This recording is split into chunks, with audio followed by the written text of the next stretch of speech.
You remember when the pandemic started and they opened up Tinder, right, to like the whole world, right? He met this girl in Quebec. The thing is, he's taking it really seriously, and he's just like ignoring other parts of his life. Your brother might very well be on track for a substantial L. You gotta let him learn. Or you make a fake Tinder account. Call from Nate. Nate. What's going on, man? You know, not a lot. I'm in the cave. And I was planning on leaving the cave, but I was like, you know what, let's do one more call because it's only 9 million. What year is it? What year is it, Nate? Yo, I don't even know, man. It's 2020, year of the virus. I'm sitting here watching Geck on the screen. I'm like, let me call him up. Let me tell him what the deal is. You know what I mean? Well, Nate, now's your shot. Now's your chance. Now's your opportunity. Now's the chance for you to reach out and take it. Tell me, Nate, what's the deal? The deal, man. Yeah, listen, real talk. I'm really worried about my little brother, dude. All right. You remember when the pandemic started? And, you know, I don't know if you were on Tinder at that point in time, but they opened up, you know, Tinder. Yeah. So they opened up Tinder, right, to like the whole world, right? All right. So he met this girl in Quebec. Yeah, Quebec, you know. And you know, he spends every night talking to this girl. And like he's really in love with this girl, you know, and it's been like several months now, and his life just revolves around talking to this girl, and like I don't know what to do, man. This girl is coming to him. She's flying down to spend like 3 weeks with him, and like. He like wants to move up there, you know, to Quebec and have her dad get him his job and stuff. I'm just like, the thing is, he's taking it really seriously, and he's just like ignoring other parts of his life. You know, it's like I feel like he doesn't have his passion. You know, he's dependent, and I don't know what to do, man. I don't know what to do. I don't know, man. I mean, you know, what have you done already? What have I done already? Well, you know, I cautioned him. I was like, "Hey, man, you know, you need to go. You need to finish up your degree. You need to get your bachelor's degree. You know, he has an AA, and he needs to go back to school." And I told him, I'm like, you know, think about going back to school. And, you know, so, I mean, there's that. You know, I told him, like, hey, you know, you might want to think about, like, the consequences of moving out of the country to Canada to this girl who you have not actually seen physically. Like you don't know what she looks like, man. You've just been talking to her on the screen the whole time, you know? It makes you think about, like, you know, what do I do? You know, it's nice that you care about your brother, but at the end of the day, look, if your brother... This could go one of many ways. Your brother might very well be on track for a substantial L. Oh, but yeah. Here's the thing. You know, you can't do anything about it. Because he can't. That's the thing. You gotta learn. You gotta take your own L's. You can't. No one can hand you a lesson. People can. This is a little. I didn't come up with this. I don't want to take credit for this. But someone once said, you can't. You can give people advice, but a lesson can only be learned by the person who learns it.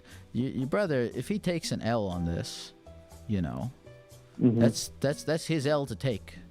You know. You can't really do anything about that, you know. And this is more of a, Your conflict is more with yourself than it is with your brother, and your conflict is overcoming, or rather facing the fact that you gotta let your brother look. You can give him advice. You can tell him, what you think and all that. But at the end of the day, he's gonna do what he's gonna do. And so your conflict is not with your brother. Your conflict is with yourself and coming to terms with the fact that he's gonna do what he's gonna do, and you gotta let him take his own L's. I feel that. Yeah.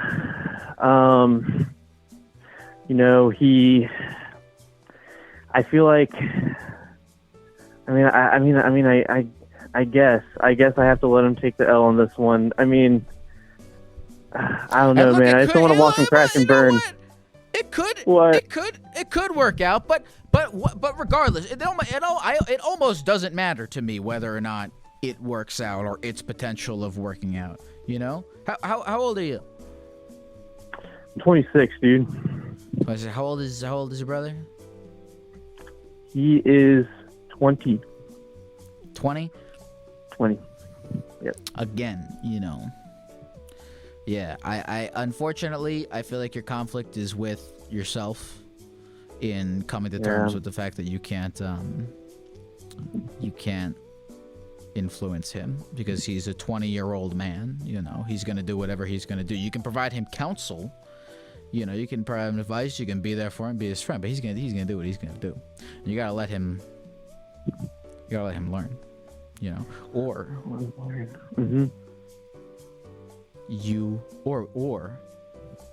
you make a fake Tinder account and you catfish him as a different girl from Canada, right? And then you get him to start messaging with this fake, Canadian girl that you've created, and then you expose the messages to the other Canadian girl, and you come to her and you're like, hey, I'm just watching out for you, and you sabotage their relationship. Wow, I'm writing this down right now. But that would be way harder. That would be much more difficult. No, you're right. I'm gonna need a lot of phones. I'm gonna need a lot of phones so I can flood Tinder with these fake Canadian girls who all are about the same age, and I think that will get them. Yeah, create a bunch of them. I mean, get well, no, that's a little. I feel like that's a little. Just get one Wanda. Is that a name? Is that a Wanda? Make a beautiful redhead Canadian woman, Wanda, in Quebec, and Oh, but you know what's gonna happen? Right. You know what I think is gonna happen if you do this? What? You're gonna get into this is like a romantic comedy kind of thing. You're gonna get all right. So you're gonna start texting with. You're gonna find his Canadian crush's information, and then you, as Wanda, are gonna start talking to her because you're gonna be like, oh, your boyfriend was flirting with me, and then they're gonna break up. But then Wanda. You're gonna talk to the Canadian girl. What's this? Do you know this girl's name? Yeah, but I know her name. I won't say it on the stream, but I do know her name. Yeah. All right. Well, Wanda and his Canadian girlfriend, they're gonna start becoming friends, right? They're gonna there's gonna be a little friendship going there, and then you're gonna fucking fall in love with. That's Act 2. All right, Act 2. You as Wanda fall in love with your brother's Canadian girlfriend. Wow, so it was me the whole time? Yeah, and so then you're in a crazy situation right there. And then I don't know what happens in between, but I know that it does end with both of you going to Canada, falling down on your knees, begging for this Canadian girl to take one of you, and then at the end of the day she goes with a bear. Bear? But through this experience, you and your brother, you fly home from Canada, broke, defeated, and it strengthens your relationship. So you know what? This is actually a much better option. I think you should go. I think you should go with this option as opposed to anything I said earlier. Okay, all right. So I make the Wanda account, and I infiltrate. All right. Absolutely. Got it. All right. And you know what? I bet he probably still has Tinder. You know, he probably still has it. He's probably still swiping away. So he'll meet Wanda soon enough. You know what? This is really helpful, man. Of course. It's been a pleasure. Love the stream. Thank you. You know, keep it up, dude. But yeah, so I'm gonna actually utilize this information now. Yeah, man. Let me know how it goes. Yeah. No, I'll talk to you again. You know, absolutely. Someday. All right. You take care, Nate. You have a good one. Be careful out there. You as well. Good evening. I know he didn't mean it, but good evening that's usually. That's never good night is an ending one, but good evening it's not usually an opener. But whatever, he was probably just excited because he has a new plan.